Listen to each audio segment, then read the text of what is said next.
जितने भी अभ्यर्थी जो यूपी होमगार्ड एग्जाम देने जा रहे हैं, उनके लिए वीडियो मोस्ट इम्पोर्टेंट है। साथ के साथ जो अभ्यर्थी लेखपाल का एग्जाम देने जा रहे हैं, उनके लिए भी बहुत ज़रूरी है, क्योंकि लेखपाल के में 5 प्रश्न आएँगे और यूपी होमगार्ड के में तो कम से कम 8 से 10 प्रश्न तक पूछे जाएँगे। तो आपके लिए ये वीडियो मोस्ट इम्पोर्टेंट वीडियो है।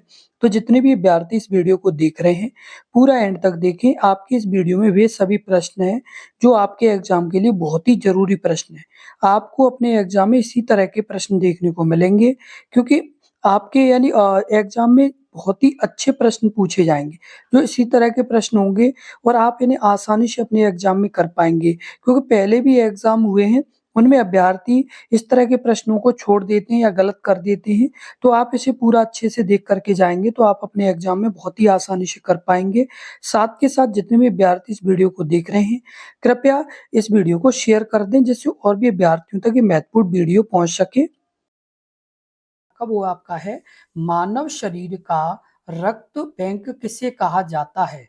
ऑप्शन आपका ए प्लीहा को, ऑप्शन आपका बी यकृत को, ऑप्शन आपका सी हृदय को, ऑप्शन आपका डी इनमें से कोई नहीं। इस प्रश्न का उत्तर बताएं। इस प्रश्न का उत्तर क्या होगा? तो इस प्रश्न का जो उत्तर सही होगा वो आपका सही होगा, ऑप्शन आपका ए प्लीहा को। मानव शरीर का रक्त बैंक किसे कहा जाता है? तो प्लीहा को कहा जाता है। किसे कहा जाता है? प्लीहा को कहा जाता है। और साथ के साथ आपको बता दें, ये आपकी मोस्ट इंपोर्टेंट वीडियो है। मोस्ट इंपोर्टेंट वीडियो है। तो जितने भी अभ्यर्थी जो मतलब अभी, अगला प्रश्न है प्रश्न नंबर 2, मनुष्य के शरीर में पित्त कहाँ उत्पन्न होता है? ऑप्शन ए छोटी आंत में, ऑप्शन बी यकृत में, ऑप्शन सी बड़ी आंत में, ऑप्शन डी इनमें से कोई नहीं। इस प्रश्न का उत्तर बताएं। इस प्रश्न का उत्तर क्या होगा?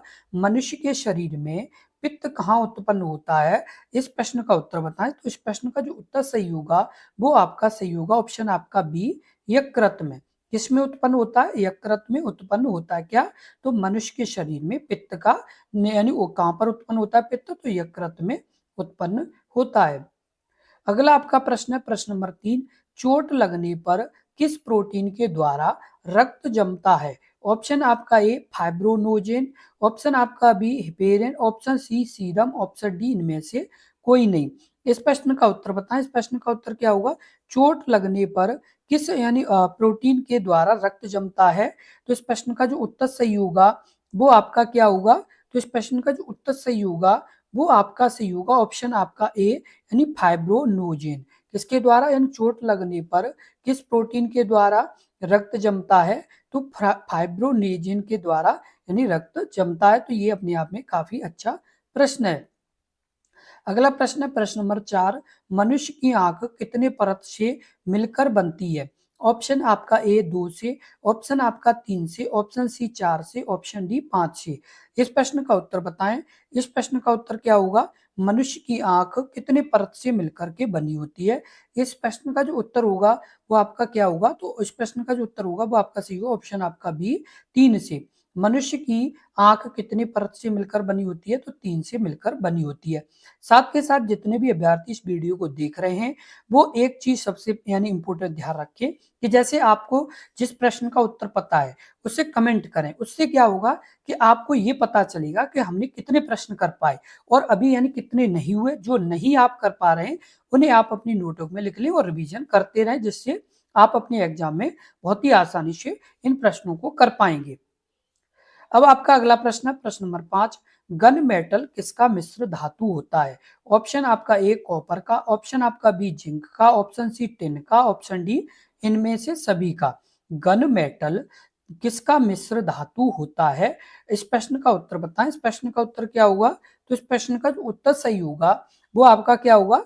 तो ऑप्शन आपका ए यानी कॉपर का। किसका? यानी कॉपर का होता है। गन मेटल किसका मिश्र धातु होता है? तो कॉपर का मिश्र धातु होता है। ये भी अपने आप में काफी अच्छा और मोस्ट इंपोर्टेंट प्रश्न है। अगला आपका प्रश्न है प्रश्न नंबर 6, मानव शरीर में संक्रमण को रोकने में मदद करने वाला विटामिन कौन सा होता है? ऑप्शन आपका ए विटामिन ए, ऑप्शन आपका बी यानी विटामिन बी, ऑप्शन आपका सी विटामिन डी और ऑप्शन आपका डी यानी डी विटामिन डी। इस प्रश्न का उत्तर बताएं। इस प्रश्न का उत्तर क्या होगा? तो इस प्रश्न का जो उत्तर सही होगा वो आपका क्या होगा? तो ऑप्शन आपका कौन सा सही होगा? तो ऑप्शन आपका सही होगा ए, यानी मानव शरीर में संक्रमण को रोकने के लिए मदद करने वाला विटामिन कौन सा है? तो विटामिन ए है। साथ के साथ आपको बता दें कि जैसे ये विटामिन ए है, तो ये विटामिन ए किसकी और जैसे कमी को जैसे दूर करता है? तो आपका जो यानी जैसे एक तरह से जो आपका यानी जो आपका जैसे एक तरह नाइट प्लांट है जो आपकी होती है, जो आपकी यानी जैसे शाम को या इस तरह से मतलब दिखाई यानी कम-कम धुंधला दिखाई देता है, तो इस तरह से यानी जो जिस व्यक्ति को ये होती है, तो उसके लिए विटामिन ए की ज़रूरत पड़ती है और जो विटामिन बी है ये बेरी-बेरी रोग में काम आता है, किसमें? बेरी-बेरी में। उसके अलावा यानी उसके बाद विटामिन सी का जो मदद करता है वो स्कर्वी व्यक्ति को मदद करता है जिसके यानी क्या होता है ना एक तरह से पायरिया इस तरह की बीमारी होती है उनके लिए यानी विटामिन सी की ज़रूरत होती है। विटामिन डी होता है हड्डी मजबूत करने के लिए, किसके लिए? हड्डी मजबूत करने के लिए ये आपका होता है जो यानी काफ़ी यानी महत्वपूर्ण है और आपको बता दें कि ये आपके लिए बहुत ही ज़रूरी है, इसलिए आप इन्हें ज़रूर ध्यान रखें। अगला आपका प्रश्न है प्रश्न नंबर 7, मनुष्य के दांत कितने प्रकार के होते हैं?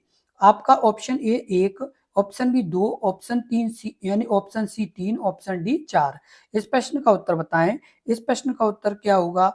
मनुष्य के दांत कितने प्रकार के होते हैं? तो इस प्रश्न का जो उत्तर सही होगा वो आपका सही होगा ऑप्शन आपका यानी कौन सा? डी, यानी 4 प्रकार के। कितने प्रकार के होते हैं? 4 प्रकार के होते हैं। मनुष्य के दांत कितने प्रकार के होते हैं? तो 4 प्रकार के होते हैं, तो ये आप जरूर ध्यान रखें। अगला प्रश्न है प्रश्न नंबर 8, पानी के अंदर ध्वनि सुनने का यानी के यंत्र को क्या कहते हैं? Option A hydrophone, option B calorimeter, option C pyrometer, option D radiator. इस प्रश्न का उत्तर बताएं। इस प्रश्न का उत्तर क्या होगा? यानी पानी के अंदर ध्वनि सुनने के यंत्र को क्या कहा जाता है? तो पानी के अंदर ध्वनि सुनने के यंत्र को क्या कहा जाता है? तो आपका हाइड्रोफोन कहा जाता है, यानी ऑप्शन ए सही होगा, हाइड्रोफोन कहा जाता है किसे? तो पानी के अंदर ध्वनि सुनने के यंत्र को किसको कहा जाता है? तो पानी के अंदर जो ध्वनि सुनी जाती है तो वो उसे यानी हाइड्रोफोन की सहायता से सुनी जाती है। अगला आपका प्रश्न है प्रश्न नंबर 9, प्रकाशीय तंतु में प्रकाश किस सिद्धांत पर कार्य करता है? ऑप्शन आपका ए प्रकाश का परावर्तन, ऑप्शन आपका बी पूर्ण आंतरिक परावर्तन, ऑप्शन आपका सी न्यूटन का गति का नियम, ऑप्शन आपका डी इनमें से कोई नहीं। इस प्रश्न का उत्तर बताएं। इस प्रश्न का उत्तर क्या होगा? प्रकाशीय तंतु में प्रकाश किस सिद्धांत पर कार्य करता है? इस प्रश्न का उत्तर क्या होगा? तो इस प्रश्न का जो उत्तर सही होगा वो आपका क्या होगा? तो ऑप्शन आपका कौन सा सही होगा? तो बी पूर्ण आंतरिक परावर्तन पर। किस पर कार्य करता है? पूर्ण आंतरिक परावर्तन पर कार्य करता क्या? प्रकाशीय तंतु में प्रकाश किस सिद्धांत पर कार्य करता है? तो पूर्ण आंतरिक परावर्तन पर कार्य करता है। अगला प्रश्न है प्रश्न नंबर 10, पौधे का कौन सा हिस्सा पानी और खनिज का परिवहन करता है? ऑप्शन आपका ए जाइलम, ऑप्शन आपका बी फ्लोएम, ऑप्शन आपका सी पत्तियां, ऑप्शन आपका डी इनमें से कोई नहीं। इस प्रश्न का उत्तर बताएं। इस प्रश्न का उत्तर क्या होगा? तो इस प्रश्न का जो उत्तर सही होगा वो आपका क्या होगा? तो इस प्रश्न का जो उत्तर सही होगा वो आपका सही होगा ऑप्शन आपका ए जाइलम। पौधे का कौन सा हिस्सा पानी और खनिज का परिवहन करता है? तो जाइलम करता है। जाइलम के द्वारा ही जो पौधे हैं उनमें पानी पहुंचता है, तो ये भी अपने आप में काफी इंपॉर्टेंट और महत्वपूर्ण जानकारी है। अगला अगला प्रश्न है प्रश्न नंबर 12, किस वैज्ञानिक ने क्रम विकास का सिद्धांत दिया था? ऑप्शन आपका ए न्यूटन ने, ऑप्शन आपका बी चार्ल्स डार्विन ने, ऑप्शन आपका सी आइंस्टीन ने। इस प्रश्न का जो उत्तर होगा वो आपका क्या होगा? तो इस प्रश्न का जो उत्तर सही होगा वो आपका क्या होगा? तो इस प्रश्न का जो उत्तर सही है वो आपका सही है ऑप्शन आपका कौन सा? तो ऑप्शन आपका सही होगा ऑप्शन आपका यानी कौन सा? तो ऑप्शन आपका बी चार्ल्स डार्विन। कौन सा होगा? चार्ल्स डार्विन किस वैज्ञानिक ने क्रम विकास का सिद्धांत दिया था? आप इस प्रश्न का उत्तर बताएं। इस प्रश्न का उत्तर क्या होगा? तो ऑप्शन आपका बी चार्ल्स डार्विन ने। किसने दिया था? चार्ल्स डार्विन ने ये यानी सिद्धांत दिया था। अगला प्रश्न है प्रश्न नंबर 13, मनुष्य के शरीर में प्रचुर मात्रा में पाया जाने वाला बाला तत्व यानी कौन सा है? ऑप्शन आपका ए नाइट्रोजन, ऑप्शन आपका ऑक्सीजन, ऑप्शन आपका सी कैल्शियम, ऑप्शन आपका डी इनमें से कोई नहीं। इस प्रश्न का उत्तर बताएं। इस प्रश्न का उत्तर क्या होगा? मनुष्य के शरीर में प्रचुर मात्रा में पाया जाने वाला तत्व कौन सा है? तो इस प्रश्न का जो उत्तर सही होगा वो आपका सही होगा ऑप्शन आपका बी ऑक्सीजन। कौन सा? ऑक्सीजन मनुष्य के शरीर में प्रचुर मात्रा में पाया जाने वाला तत्व है। साथ के साथ आपको बता दें कि हम ऑक्सीजन लेते हैं, यानी हम ऑक्सीजन एक तरह से क्या करते हैं? ग्रहण करते हैं, और कार्बन डाइऑक्साइड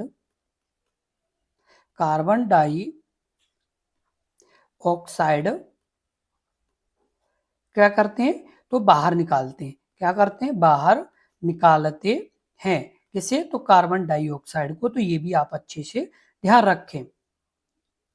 अगला प्रश्न है प्रश्न नंबर 14। मानव शरीर की सबसे बड़ी कोशिका का नाम क्या है? ऑप्शन आपका ए यकृत, ऑप्शन आपका बी तंत्रिका कोशिका, ऑप्शन आपका सी हृदय, ऑप्शन आपका डी इनमें से कोई नहीं। यानी क्या नहीं? यानी कोई नहीं। इस प्रश्न का उत्तर बताएं। इस प्रश्न का उत्तर क्या होगा?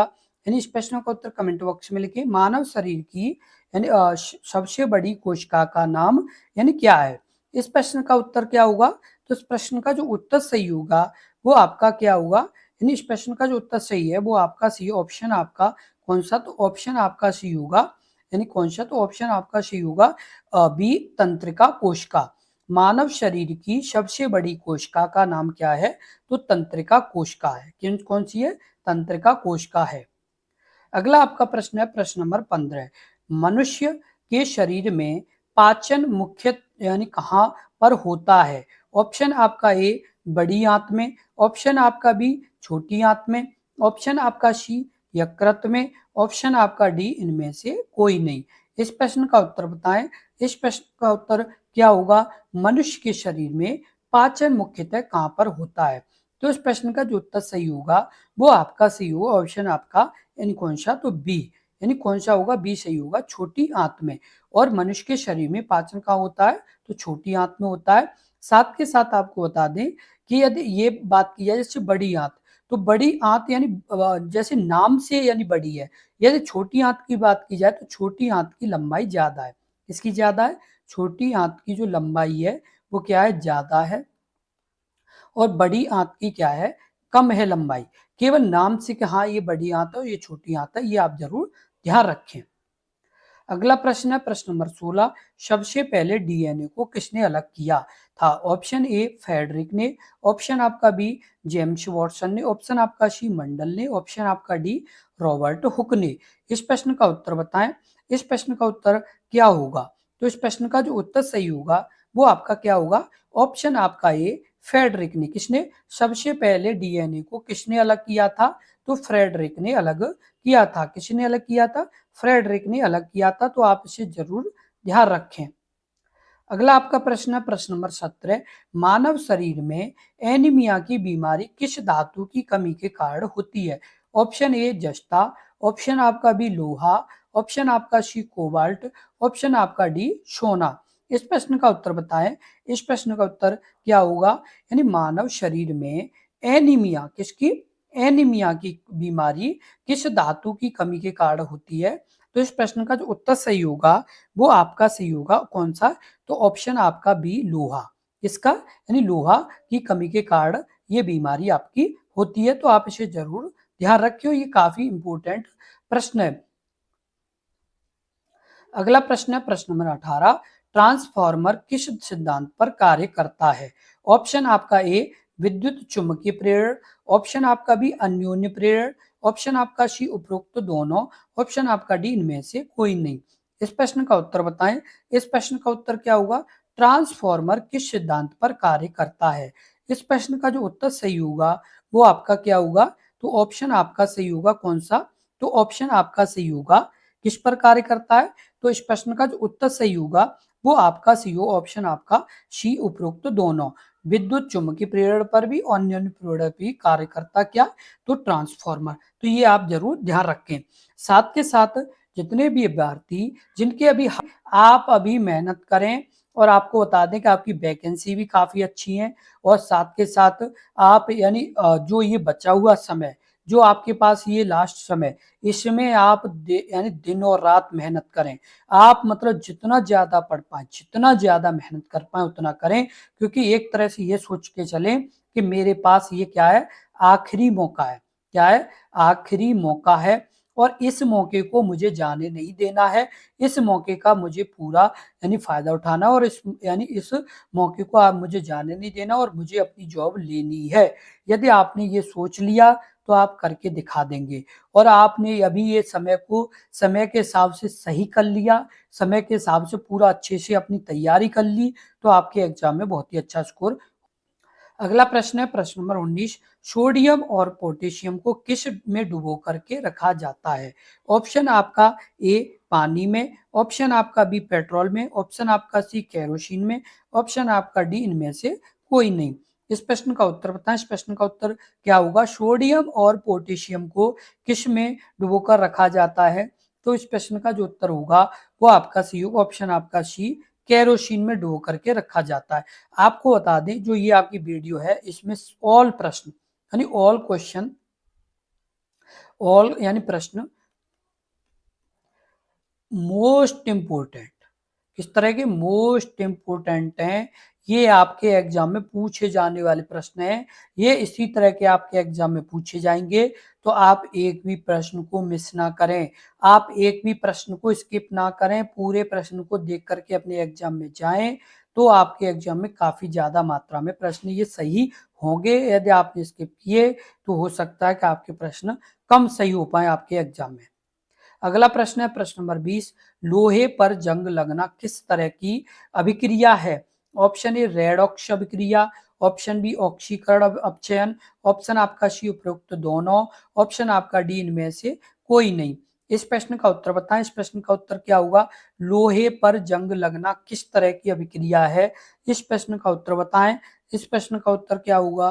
तो इस प्रश्न का जो उत्तर होगा वो आपका क्या होगा? तो इस प्रश्न का जो उत्तर सही होगा वो आपका सही होगा, ऑप्शन आपका सी उपरोक्त दोनों। यानी जो लोहे पर जंग लगना किस तरह की अभिक्रिया है, तो आपकी रेडॉक्स अभिक्रिया भी है और ऑक्सीकरण अपचयन भी है। तो यहाँ पर क्या है, दोनों आपके सही होंगे। अगला प्रश्न है प्रश्न नंबर 21। यदि पृथ्वी पर किसी इंसान का वजन 38 यानी किलोग्राम है, तब यानी बुध पर ग्रह पर उस इंसान का वजन कितना होगा? इस प्रश्न का उत्तर बताएं। इस प्रश्न का उत्तर क्या होगा? इस प्रश्न का उत्तर कमेंट बॉक्स में लिखें। इस प्रश्न का उत्तर क्या होगा? तो इस प्रश्न का जो उत्तर सही होगा वो आपका सही होगा, ऑप्शन आपका ए 14.3 किलोग्राम। यदि पृथ्वी पर किसी इंसान का वजन 38 किलोग्राम है, कितना है? 38 किलोग्राम है, तो उस इंसान का वजन यानी बुध ग्रह पर कितना होगा? तो 14.3 किलोग्राम होगा। कितना होगा? 14.3 किलोग्राम होगा। तो आप इसे अच्छे से ध्यान रखें। अगला प्रश्न है प्रश्न नंबर आपका 22। दांतों के अध्ययन को क्या कहा जाता है? ऑप्शन ए आपका ओडोंटोलॉजी, ऑप्शन आपका बी एंथोलॉजी, ऑप्शन आपका सी एस्ट्रोनॉमी, ऑप्शन आपका डी इनमें से कोई नहीं। इस प्रश्न का उत्तर बताएं। इस प्रश्न का उत्तर क्या होगा? तो इस प्रश्न का जो उत्तर सही होगा वो आपका क्या होगा? ऑप्शन आपका ए ओडोंटोलॉजी। किसमें? ओडोंटोलॉजी में आपका किसका अध्ययन किया जाता है? तो आपका दांतों का अध्ययन किया जाता है।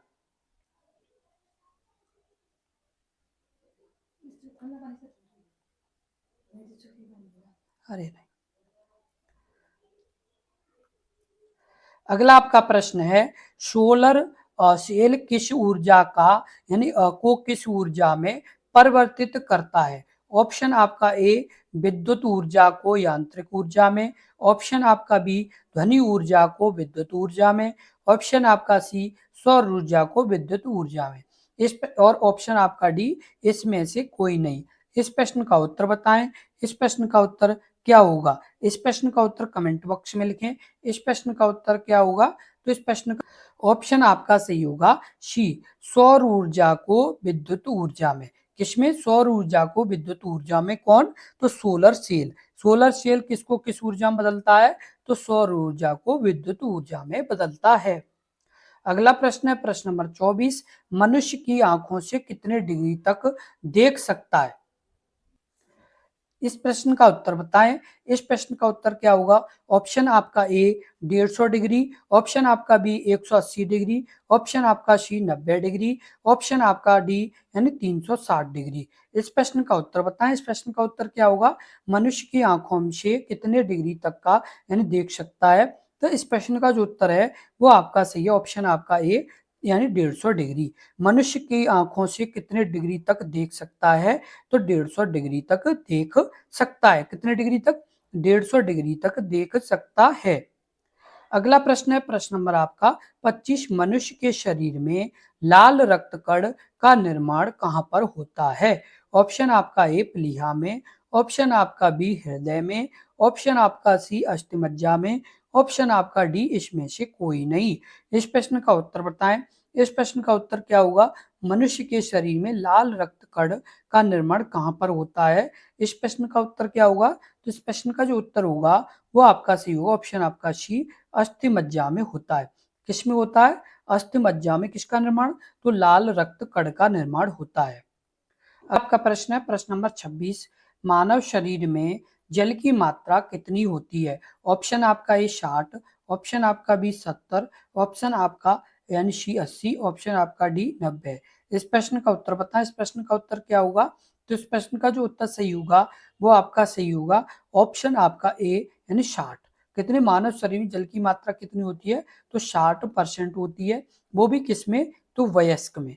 वयस्क में कितनी होती है? तो 60%, यानी एवरेजन की बात की जाए, औसतन। किसकी? औसतन यानी की बात की जाए तो आपकी 60। अगला प्रश्न है प्रश्न नंबर 27। मनुष्य के शरीर में इंसुलिन का निर्माण कहां पर होता है? ऑप्शन आपका ए यकृत में, ऑप्शन आपका बी पिट्यूटरी ग्रंथि में, ऑप्शन आपका सी अग्न्याशय में, ऑप्शन आपका डी इसमें से कोई नहीं। मनुष्य के शरीर में इंसुलिन का निर्माण कहां पर होता है? तो इस प्रश्न का उत्तर बताएं। इस प्रश्न का उत्तर क्या होगा? तो इस प्रश्न का जो उत्तर सही होगा वो आपका सही होगा, ऑप्शन आपका सी अग्न्याशय में। मनुष्य के शरीर में इंसुलिन का निर्माण कहां पर होता है? तो अग्न्याशय में होता है। अगला प्रश्न नंबर 28। भोजन का पाचन मनुष्य के किस अंग से प्रारंभ होता है? ऑप्शन आपका ए मुंह से, ऑप्शन आपका बी यकृत से, ऑप्शन आपका सी छोटी आंत से, ऑप्शन आपका डी इनमें से कोई नहीं। इस प्रश्न का उत्तर बताएं। इस प्रश्न का उत्तर क्या होगा? भोजन का यानी पाचन मनुष्य के किस अंग से प्रारंभ होता है? इस प्रश्न का उत्तर क्या होगा? तो इस प्रश्न का जो उत्तर सही होगा वो आपका सही होगा, ऑप्शन आपका ए मुंह से प्रारंभ होता है। भोजन का पाचन मनुष्य के किस अंग से प्रारंभ होता है? तो आपका यानी मुंह से प्रारंभ होता है। ये अपने आप में काफी इंपॉर्टेंट जानकारी है। जितने भी अभ्यर्थी जो यानी इस वीडियो को देख रहे हैं उन्हें बता दें कि आपके एग्जाम में इसी तरह के प्रश्न पूछे जाएंगे, इसलिए आप इन प्रश्नों को पूरे सही और पूरी तरह से समझते हुए चलें और साथ के साथ प्रॉपर रिवीजन करके अपने एग्जाम में जाएं। अब आपका अगला प्रश्न है प्रश्न नंबर 29। कोशिका का रसोई घर किसे कहा जाता है? ऑप्शन आपका ए क्लोरोप्लास्ट, ऑप्शन आपका बी क्रोमोप्लास्ट, ऑप्शन आपका सी लिकोप्ला यानी प्लास्ट, ऑप्शन आपका डी इसमें से कोई नहीं। इस प्रश्न का उत्तर बताएं। इस प्रश्न का उत्तर क्या होगा? कोशिका का रसोई घर किसे कहा जाता है?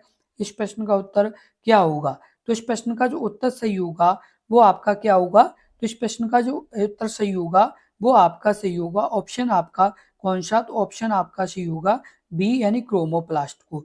कोशिका का रसोई घर किसे कहा जाता है? क्रोमोप्लास्ट को कहा जाता है। किसे कहा जाता है?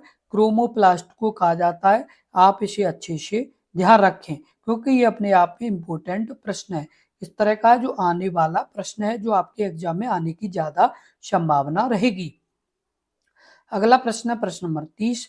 न्यूक्लियस के बाहर डीएनए कहाँ मिलता है? ऑप्शन ए राइबोसोम में, ऑप्शन बी माइटोकॉन्ड्रिया में, ऑप्शन सी गोल्जी काय में, ऑप्शन आपका डी इसमें से कोई नहीं। इस प्रश्न का उत्तर बताएं। इस प्रश्न का उत्तर क्या होगा? न्यूक्लियस के बाहर डीएनए कहाँ पर मिलता है? इस प्रश्न का उत्तर बताएं। इस प्रश्न का उत्तर क्या होगा? तो इस प्रश्न का जो उत्तर सही होगा वो आपका क्या होगा? ऑप्शन आपका बी माइटोकॉन्ड्रिया में। न्यूक्लियस के बाहर डीएनए कहाँ पर मिलता है? तो आपका माइटोकॉन्ड्रिया में मिलता है। कहाँ पर मिलता है? माइटोकॉन्ड्रिया में मिलता है। साथ के साथ आपको बता दें कि आपके जितने भी अभ्यर्थी जो यूपी होमगार्ड एग्जाम की तैयारी कर रहे हैं, तो आपको बता दें कि आपके लिए हमने जीके जीएस की महा मैराथन क्लास अपलोड की है। साथ के साथ जो यूपी लेखपाल और यूपी होमगार्ड के लिए हमने उत्तर प्रदेश की क्लास अपलोड की है, जिसमें आपकी ये महा मैराथन दोनों क्लासें हैं, जिनमें 500 प्रश्नों की ये क्लास हैं। तो इन क्लासों को आप अवश्य देखें, जिससे आप अपने एग्जाम में एक अच्छा स्कोर कर पाएं। देख करके जाएं। पहला प्रश्न है आपका, जल में घुलनशील विटामिन है। ऑप्शन आपका ए विटामिन ए, ऑप्शन आपका बी विटामिन सी, ऑप्शन आपका सी विटामिन डी, ऑप्शन आपका डी विटामिन आपका ई। इस प्रश्न का उत्तर बताएं। इस प्रश्न का उत्तर क्या होगा? तो इस प्रश्न का जो उत्तर सही होगा वो आपका क्या होगा? तो ऑप्शन आपका B vitamin C.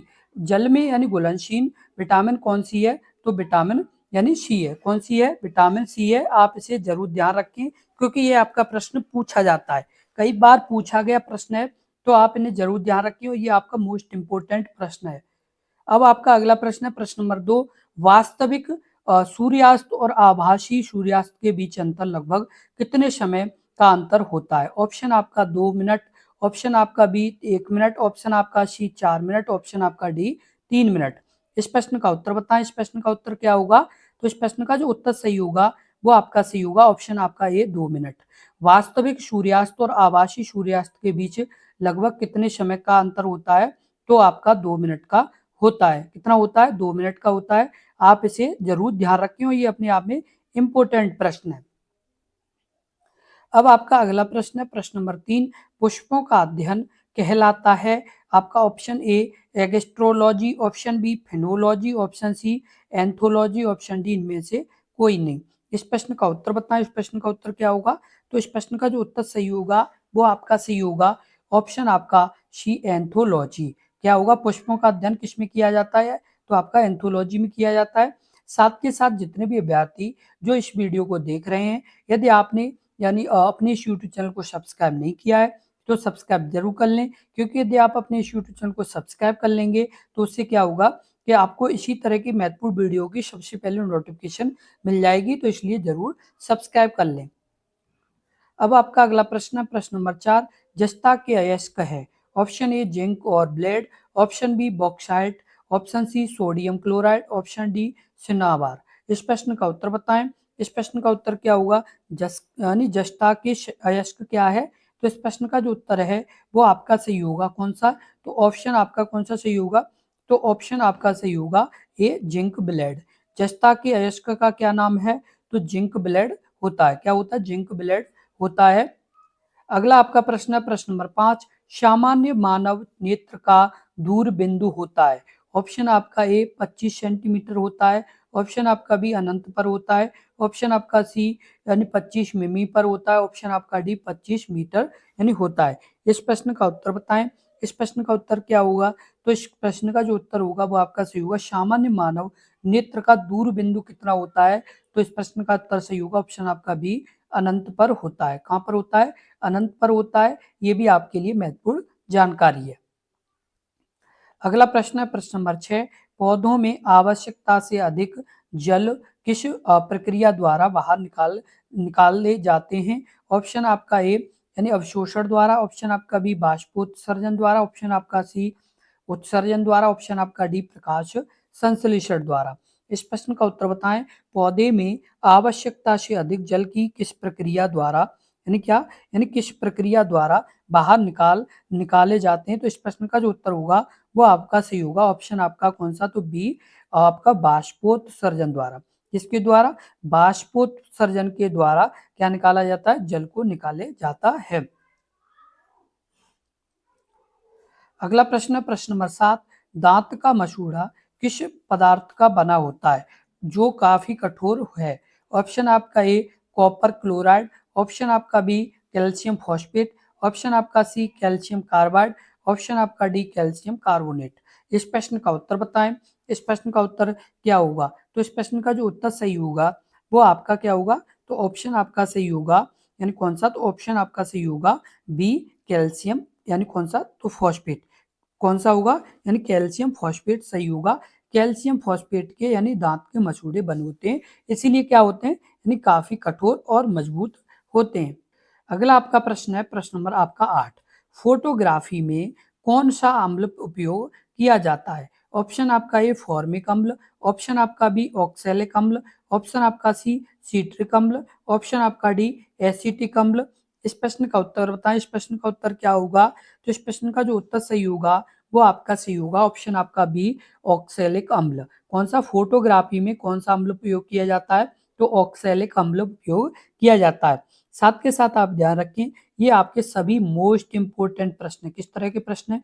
Most important प्रश्न है। ये आपके रेलवे ग्रुप डी एग्जाम में पूछे जाने वाले प्रश्न है, तो आपने जरूर ध्यान रखें। साथ के साथ जितने भी अगला आपका प्रश्न है प्रश्न नंबर आपका 9। सिनेमा के पर्दे पर किस प्रकार का प्रतिबिंब बनता है? ऑप्शन आपका ए आभासी प्रतिबिंब, ऑप्शन आपका बी वास्तविक प्रतिबिंब, ऑप्शन आपका सी दोनों, या ऑप्शन आपका डी सभी कथन सत्य हैं। इस प्रश्न का उत्तर बताएं। इस प्रश्न का उत्तर क्या होगा? तो इस प्रश्न का जो उत्तर सही होगा वो आपका क्या होगा? तो इस प्रश्न का जो उत्तर सही होगा वो आपका सही होगा ऑप्शन आपका कौन सा? तो बी वास्तविक और यानी वास्तविक प्रतिबिंब। सिनेमा के पर्दे पर किस प्रकार का प्रतिबिंब बनता है? तो वास्तविक प्रतिबिंब बनता है। कौन सा प्रतिबिंब बनता है? वास्तविक प्रतिबिंब बनता है। अगला प्रश्न है प्रश्न नंबर 10। निम्न में से किसे विकास संश्लेषी अंग कहा जाता है? ऑप्शन आपका ए पत्ती, ऑप्शन आपका बी हरितलवक, ऑप्शन आपका सी स्टोमेटा, ऑप्शन आपका डी जड़। इस प्रश्न का उत्तर बताएं। इस प्रश्न का उत्तर क्या होगा? यानी निम्न में से किसे यानी क्या कहा जाता है? प्रकाश संश्लेषी अंग कहा जाता है। तो ये आपका कहा जाता है, तो किसे कहा जाता है? तो पत्ती को कहा जाता है। अगला प्रश्न है प्रश्न नंबर 11। इमली में कौन सा अम्ल है? ऑप्शन ए मेथेनोइक अम्ल, ऑप्शन बी टार्टरिक अम्ल, ऑप्शन सी लैक्टिक अम्ल, ऑप्शन डी ऑक्जेलिक अम्ल। इस प्रश्न का उत्तर बताएं। इस प्रश्न का उत्तर क्या होगा? तो इस प्रश्न का जो उत्तर होगा वो आपका सही होगा ऑप्शन आपका बी टार्टरिक अम्ल। इमली में कौन सा अम्ल होता है? तो टार्टरिक अम्ल होता है। और आपको बता दी ये आपका मोस्ट इंपोर्टेंट प्रश्न की श्रेणी का, ये आपका मोस्ट इंपोर्टेंट है। ये आपका कई बार रेलवे ग्रुप डी एग्जाम में पूछा गया प्रश्न है और आपके एग्जाम में आने की ज्यादा से ज्यादा इसकी संभावना रहेगी। अगला प्रश्न है प्रश्न नंबर 12। कौन रंग है जिसका खतरे के सिग्नल में उपयोग होता है? ऑप्शन आपका ए पीला रंग, ऑप्शन आपका बी बैंगनी रंग, ऑप्शन आपका सी नीला रंग, ऑप्शन आपका डी लाल रंग। इस प्रश्न का उत्तर बताएं। इस प्रश्न का उत्तर क्या होगा? तो इस प्रश्न का जो उत्तर होगा वो आपका सी ऑप्शन आपका डी लाल रंग। कौन सा रंग जिसका खतरे के सिग्नल में उपयोग होता है? तो लाल रंग का। जो आपको ये इमेज दिखाई दे रहा है तो ये आपको लाल रंग का इमेज है। तो इसी तरह का आपका यानी खतरे का निशान होता है जिस पर लिखा होता है डेंजर। अगला प्रश्न है प्रश्न नंबर आपका 13। पौधों में यानी पौधे में गैसों के आदान प्रदान के लिए रहते हैं। ऑप्शन ए जड़, ऑप्शन बी रंध्र, ऑप्शन सी टहनी, ऑप्शन डी तना। इस प्रश्न का उत्तर बताएं। इस प्रश्न का उत्तर क्या होगा? तो इस प्रश्न का जो उत्तर होगा वो आपका सही होगा। क्या होगा? तो ऑप्शन आपका बी रंध्र। पौधे में गैसों के आदान प्रदान के लिए क्या रहते हैं? तो रंध्र रहते हैं। ये भी अपने आप में काफी अच्छा प्रश्न है, इसे आप जरूर ध्यान रखें। अगला प्रश्न है प्रश्न नंबर 14। उपचयन अपचयन अभिक्रिया को क्या कहते हैं? ऑप्शन आपका ए ऊष्मा शोषी अभिक्रिया, ऑप्शन आपका बी रेडॉक्स अभिक्रिया, ऑप्शन आपका सी अवक्षेपण अभिक्रिया, ऑप्शन आपका डी ऊष्मा छेपी अभिक्रिया। इस प्रश्न का उत्तर बताएं। इस प्रश्न का उत्तर क्या होगा? तो इस प्रश्न का जो उत्तर होगा वो आपका सही ऑप्शन आपका भी रेडॉक्स अभिक्रिया। उपचयन अपचयन अभिक्रिया को क्या कहते हैं? तो रेडॉक्स अभिक्रिया कहते हैं। क्या कहते हैं? रेडॉक्स अभिक्रिया कहते हैं। तो आप इसे भी जरूर ध्यान रखें। अगला प्रश्न है प्रश्न नंबर आपका 15। निम्नलिखित में से किस की श्यानता अधिक है? ऑप्शन आपका ई शराब, ऑप्शन आपका बी पानी, ऑप्शन आपका सी शहद, ऑप्शन आपका डी गैसोलीन। इस प्रश्न का उत्तर बताएं। इस प्रश्न का उत्तर क्या होगा? तो इस प्रश्न का जो उत्तर होगा वो आपका सी ऑप्शन सी शहद। निम्नलिखित में से किसकी श्यानता सबसे अधिक होती है? तो आपके शहद की होती है। किसकी होती है? शहद की होती है। तो आप इसे भी जरूर ध्यान रखें। अगला प्रश्न है प्रश्न नंबर आपका 16। किलोवाट घंटा मात्रक है। ऑप्शन ए आवेश का विद्युत, ऑप्शन बी ऊर्जा का, ऑप्शन सी विभवांतर विद्युत, ऑप्शन डी शक्ति का। इस प्रश्न का उत्तर बताएं। इस प्रश्न का उत्तर क्या होगा? यानी किलोवाट घंटा मात्रक किसका है? तो इस प्रश्न का जो उत्तर है वो आपका सही है ऑप्शन आपका बी ऊर्जा का। किसका है? ऊर्जा का है। तो आप इसे जरूर ध्यान रखें और ये अपने आप में काफी महत्वपूर्ण प्रश्न है, तो आप इसे जरूर ध्यान रखें। अगला प्रश्न है प्रश्न नंबर 17, दानेदार जस्ता पर तनु सल्फ्यूरिक अम्ल डालने पर कौन सा गैस उत्सर्जित होता है? ऑप्शन आपका A hydrogen gas, option B sulphur और dioxide, option C oxygen gas, option D कोई गैस नहीं। इस प्रश्न का उत्तर बताएं। इस प्रश्न का उत्तर क्या होगा? तो इस प्रश्न का जो उत्तर होगा वो आपका सही होगा, ऑप्शन आपका ए यानी हाइड्रोजन गैस। हाइड्रोजन गैस दानेदार जस्ता पर तनु सल्फ्यूरिक अम्ल डालने पर क्या होता है यानी उत्सर्जित होता है। अगला प्रश्न है प्रश्न नंबर आपका 18, फेफड़ा का आकार होता है? ऑप्शन आपका गोलाकार, ऑप्शन बी बेलनाकार, ऑप्शन सी शंक्वाकार, ऑप्शन डी अंडाकार। इस प्रश्न का उत्तर बताएं। इस प्रश्न का उत्तर क्या होगा? तो इस प्रश्न का जो उत्तर होगा वो आपका सी होगा, ऑप्शन आपका कौन सा? तो ऑप्शन आपका सी शंक्वाकार। किस तरह का होता है? फेफड़े का आकार शंक्वाकार होता है और ये आपका मोस्ट इंपोर्टेंट प्रश्न है। किस तरह का प्रश्न है? मोस्ट इंपोर्टेंट प्रश्न है। और जितने भी अभ्यर्थी जो इस वीडियो को देख रहे हैं, जिनके अभी तक आरआरबी ग्रुप डी के किसके आरआरबी ग्रुप डी के अभी तक एग्जाम नहीं हुआ है, तो वो इस वीडियो को बहुत ही ध्यानपूर्वक से देख के जाएं, क्योंकि आपके 25 प्रश्न विज्ञान के आएंगे और इसी तरह के पूछे जाएंगे। इस बात का आप ध्यान रखें, ये वही प्रश्न है जो आपके पिछले एग्जाम में पूछे गए प्रश्न है और ये ज्यादातर आने की संभावना रहती है और ये एक तरह के कॉमन प्रश्न है। ये ज्यादातर आपके रेलवे ग्रुप डी एग्जाम में पूछे ही जाते हैं, तो आप इन्हें जरूर अच्छे से देख करके जाएं और साथ के साथ यानी अपने इस यूट्यूब चैनल को भी सब्सक्राइब कर लें, क्योंकि यदि आप अपने इस यूट्यूब चैनल को सब्सक्राइब कर लेंगे तो उससे क्या होगा कि आपको जैसे ही हम कोई वीडियो अपलोड करेंगे वैसे ही आपको तुरंत नोटिफिकेशन मिल जाएगी, तो आप जरूर देख लेंगे। अगला प्रश्न है प्रश्न नंबर 19, विद्युत बल्ब का फिलामेंट होता है? ऑप्शन आपका ए तांबा का, ऑप्शन आपका बी प्लेटिनम का, ऑप्शन आपका सी टंगस्टन का, ऑप्शन आपका डी इनमें से कोई नहीं। इस प्रश्न का उत्तर बताएं। इस प्रश्न का उत्तर क्या होगा? तो इस प्रश्न का जो उत्तर सही होगा वो आपका क्या होगा? तो ऑप्शन आपका सही होगा कौन सा? तो ऑप्शन आपका सी टंगस्टन का। जो विद्युत जो बल्ब है वो फिलामेंट जो हम अपने घरों में जो बल्ब का प्रयोग करते हैं, जो मतलब पीली रोशनी देता, जो मतलब पीली जैसे रोशनी देता, उसका यानी जो फिलामेंट है जो आपको ये दिख रहा है, ये किस किस रंग का है? तो ये आप यानी जो आपका हल्का हल्का पीला, ये किससे बना होता है? तो टंगस्टन से बना होता है।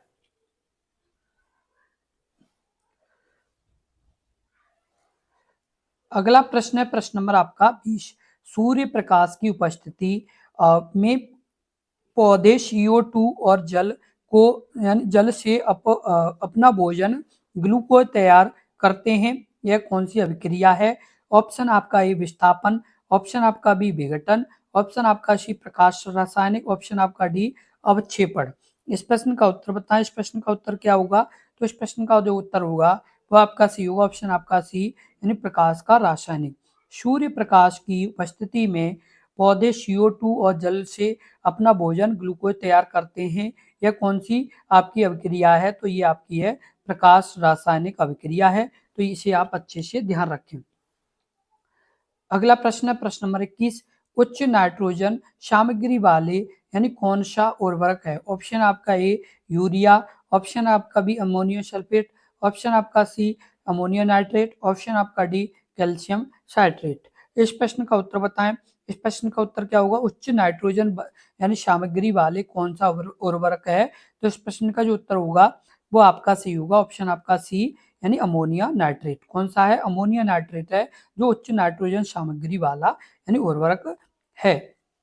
अगला प्रश्न है प्रश्न नंबर 22, भोजन का पाचन किस प्रकार की अभिक्रिया है? ऑप्शन आपका ए उपचयन, ऑप्शन आपका बी संयोजन, ऑप्शन आपका सी अपचयन, ऑप्शन आपका डी विस्थापन। इस प्रश्न का उत्तर बताएं। इस प्रश्न का उत्तर क्या होगा? तो इस प्रश्न का जो उत्तर होगा वो आपका क्या होगा? तो ऑप्शन आपका ए उपचयन। भोजन का पाचन किस प्रकार की अभिक्रिया है? तो उपचयन अभिक्रिया है। अगला प्रश्न है प्रश्न नंबर 23, जिंक तथा लेड कॉपर की अपेक्षा ऑप्शन ए आपका कम क्रियाशील होता है, ऑप्शन बी अधिक क्रियाशील है, ऑप्शन सी समान क्रियाशील है, ऑप्शन डी अन्य। इस प्रश्न का उत्तर बताएं। इस प्रश्न का उत्तर क्या होगा? जिंक तथा लेड कॉपर की अपेक्षा यानी किस तरीके का होता है? तो इस प्रश्न का जो उत्तर है वो आपका सही है, ऑप्शन आपका ए यानी कम क्रियाशील। किस तरीके का? यानी कम क्रियाशील होता है, तो आप इसे जरूर ध्यान रखें। अगला प्रश्न है प्रश्न नंबर 24। यानी जो जीव विज्ञान है, क्या जीव विज्ञान शब्द का प्रयोग सर्वप्रथम सर्वप्रथम किसने किया, यानी किसने किया आपका। तो इस प्रश्न का जो उत्तर है वो आपका क्या होगा, यानी जीव विज्ञान का। किसका, यानी जीव विज्ञान का यानी सर्वप्रथम यानी प्रयोग किसने किया। इस प्रश्न का जो उत्तर है वो ए लैमार्क तथा ट्रेवेलियस, ऑप्शन आपका बी यानी वॉन नॉस ने, ऑप्शन आपका सी पुरकिंजे ने, ऑप्शन आपका डी अरस्तु ने। यानी जीव विज्ञान शब्द का प्रयोग सर्वप्रथम यानी किसने किया था, किसने किया। इस प्रश्न का यानी उत्तर क्या होगा, तो आपका क्या होगा, इस प्रश्न का जो उत्तर होगा वो आपका क्या सही होगा, तो ऑप्शन आपका सही होगा ए लेमार्क, किसने, लेमार्क ने, और ट्रिवेनियस ने, किसने, ट्रिवेनस ने यानी किया, किसने किया, ट्रिवेनस ने किया। तो ये भी आप अच्छे से ध्यान रखें, क्योंकि ये अपने आप में काफी अच्छा प्रश्न है, तो आप इसे ध्यान रखें और ये बहुत ही महत्वपूर्ण है, तो आप इसे जरूर ध्यान रखें। अब आपका अगला प्रश्न, प्रश्न नंबर आपका 25। विद्युत धारा उत्पन्न करने की युक्ति को क्या कहते हैं। Option A ammeter, option B galvanometer, option C जनित्र, ऑप्शन डी मीटर। इस प्रश्न का उत्तर बताएं, इस प्रश्न का उत्तर क्या होगा। इस प्रश्न का जो उत्तर सही होगा वो आपका सही होगा, ऑप्शन आपका कौन सा, तो ऑप्शन सही होगा सी जनित्र। विद्युत धारा उत्पन्न करने की युक्ति को क्या कहते हैं, तो जनित्र कहते हैं। क्या कहते हैं, जनित्र कहते हैं। इसे आप जरूर ध्यान रखें। अगला आपका प्रश्न है प्रश्न नंबर आपका 26। अंगूर का किण्वन करना एक है, ऑप्शन ए रासायनिक परिवर्तन है, ऑप्शन आपका बी भौतिक परिवर्तन है, ऑप्शन आपका सी रासायनिक और भौतिक परिवर्तन दोनों है, ऑप्शन आपका डी अन्य है। इस प्रश्न का उत्तर बताएं, इस प्रश्न का उत्तर क्या होगा। तो इस प्रश्न का जो उत्तर सही होगा वो आपका क्या होगा, तो इस प्रश्न का जो उत्तर होगा वो आपका सही होगा, ऑप्शन आपका ए रासायनिक परिवर्तन है। अंगूर का किण्वन करना क्या है, तो एक रासायनिक परिवर्तन है, आप इसे जरूर अच्छे से ध्यान रखें। अगला प्रश्न है प्रश्न नंबर 27। हमारी हड्डियों और दांत आमतौर पर किस से बने होते हैं।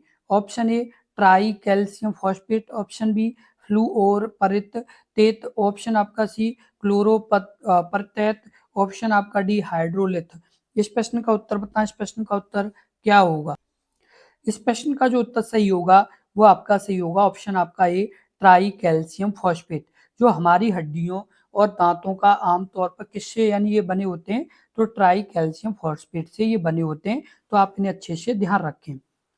अगला प्रश्न है प्रश्न नंबर आपका 28। जब एक बार चुंबक दो बराबर हिस्सों में काटा जाता है तो प्रत्येक टुकड़े की ध्रुव शक्ति आपकी है, ऑप्शन ए दुगनी हो जाती है, ऑप्शन बी आधी हो जाती है, ऑप्शन सी शून्य हो जाती है, ऑप्शन डी समान रहती है। इस प्रश्न का उत्तर बताएं, इस प्रश्न का उत्तर क्या होगा। तो इस प्रश्न का जो उत्तर होगा वो आपका सही होगा, ऑप्शन आपका कौन सा, तो ऑप्शन आपका सही होगा डी समान रहती है। अगला आपका प्रश्न है प्रश्न नंबर आपका 29। लिटमस रंजक बैगनी रंग का होता है जो निकल जाता है, ऑप्शन है आपका ए लाल, ऑप्शन आपका बी लाइकेन, ऑप्शन आपका सी पत्ता गोभी हल्दी, ऑप्शन आपका डी पेटूनिया फूल। इस प्रश्न का उत्तर बताएं, इस प्रश्न का उत्तर क्या होगा। तो इस प्रश्न का जो उत्तर होगा वो आपका सही होगा, ऑप्शन आपका बी लाइकेन। लिटमस रंजक बैगनी रंग का होता है जो निकल जाता है, यानी कैसा हो जाता है, तो आपका यानी लाइकेन हो जाता है, क्या हो जाता है, लाइकिन हो जाता है। साथ के साथ आपको बता दें ये आपका इम्पोर्टेंट प्रश्न है, ये आपका आने की बहुत ज़्यादा संभावना रहेगी, तो आप इसे जरूर देख करके जाएं और ये आपके लिए बहुत ही जरूरी प्रश्न है। अब आपका अगला प्रश्न है प्रश्न नंबर आपका 30। दर्पण की चौड़ाई को दर्पण का कहा जाता है, ऑप्शन आपका ए फोकस, ऑप्शन आपका बी ध्रुव, ऑप्शन आपका सी द्वारक, ऑप्शन आपका डी इनमें से कोई नहीं। इस प्रश्न का उत्तर बताएं, इस प्रश्न का उत्तर क्या होगा। तो इस प्रश्न का जो उत्तर सही होगा वो आपका सही होगा, ऑप्शन आपका सी द्वारक। दर्पण की चौड़ाई को दर्पण कहा जाता है, यानी द्वारक दर्पण कहा जाता है, जो आपको चित्र में ये दिखाई दे रहा है। साथ के साथ आपको बता दें कि जो आपकी ये 25 नंबर की विज्ञान आएगी, क्या आएगी, 25 नंबर की ये विज्ञान आएगी, वो आपके इसी तरह के प्रश्न आएंगे। जो भी अभ्यर्थी जो आरआरबी ग्रुप डी का एग्जाम देने जा रहे हैं वो इन सभी वीडियो को देख करके जाएं, क्योंकि आपके एग्जाम में इसी तरह के प्रश्न आएंगे, क्योंकि आखिरी समय में हो सकता है कि और आप चीजें यानी आपकी मजबूत हो जाए, क्योंकि कभी कभी ऐसा होता है कि हम लास्ट समय में भी यानी बहुत सी चीजों को क्लियर कर लेते हैं, जो एग्जाम में बहुत काम आती है। इसलिए अभी भी आपके पास समय जाए, साथ के साथ इस वीडियो को शेयर जरूर कर दें, जिससे और भी अभ्यर्थियों तक ये महत्वपूर्ण जानकारी पहुंच सके, क्योंकि बहुत से अभ्यर्थी हैं जो आरआरबी ग्रुप डी एग्जाम की तैयारी कर रहे हैं, तो उन तक भी ये वीडियो पहुंच सके। इसलिए इस वीडियो को ज़्यादा से ज़्यादा शेयर कर दें। साथ के साथ जितने भी अभ्यर्थी जो पहले से जुड़े हुए हैं या नए जुड़ रहे हैं, उन सभी का ये प्यार और सपोर्ट हमें यानी एक विश्वास दिला रहा है कि आप अपने एग्जाम में बहुत अच्छा स्कोर कर पाएंगे। साथ के साथ अपने परिवार से लगातार जुड़े रहेंगे, और आपका ये जो प्यार और सपोर्ट है, इसके लिए हम 24 घंटे सातों दिन आपके लिए मेहनत करने के लिए तैयार हैं। आप रोजाना अपनी क्लास टाइम टू टाइम देखते रहें और अपने इस यूट्यूब चैनल को सब्सक्राइब कर लें। जैसे ही हम वीडियो अपलोड करेंगे, वैसे ही आपको तुरंत नोटिफिकेशन पहुंच जाया करेगी। इसलिए जरूर सब्सक्राइब कर लें और इस वीडियो को शेयर कर दें, और साथ के साथ जितने भी आपके चाहे दोस्त, और आपका यानी आखिरी समय में हो सकता है कि ज़्यादा से ज़्यादा और स्कोर हो जाए, इसलिए आप सभी अपने इस यूट्यूब चैनल से जुड़ जाएं। साथ के साथ आप अपने इस वीडियो के डिस्क्रिप्शन में आपका टेलीग्राम चैनल और व्हाट्सएप चैनल का लिंक भी दे दिया हमने अपना। तो उससे क्या है कि हम आपको जैसे पीडीएफ पीडीएफ और नोट्स भी भेज पाएँ, क्योंकि आखिरी समय है, तो आप पीडीएफ और नोट्स भी पढ़ पाएँगे तो और मजबूती आ पाएगी। जैसे कोई पॉइंट है, जैसे आपके और भी विज्ञान के प्रश्न हैं या आपके करंट अफेयर्स की कोई पीडीएफ है, तो वो भी हम आपके लिए भेज पाएँ। इसलिए आप यानी अपनी इस वीडियो के डिस्क्रिप्शन में जा करके हमारे टेलीग्राम चैनल और व्हाट्सएप चैनल पर जाकर उन्हें ज्वाइन कर लें, जिससे हम आपको वो भी यानी पीडीएफ और नोट्स और इम्पोर्टेंट फैक्ट भी भेज पाएँ, जो आखिरी समय जिससे और आपकी मजबूती हो पाए। और इस वीडियो को शेयर कर दें, साथ के साथ यानी अपने इस यूट्यूब चैनल से लगातार जुड़े रहें। धन्यवाद।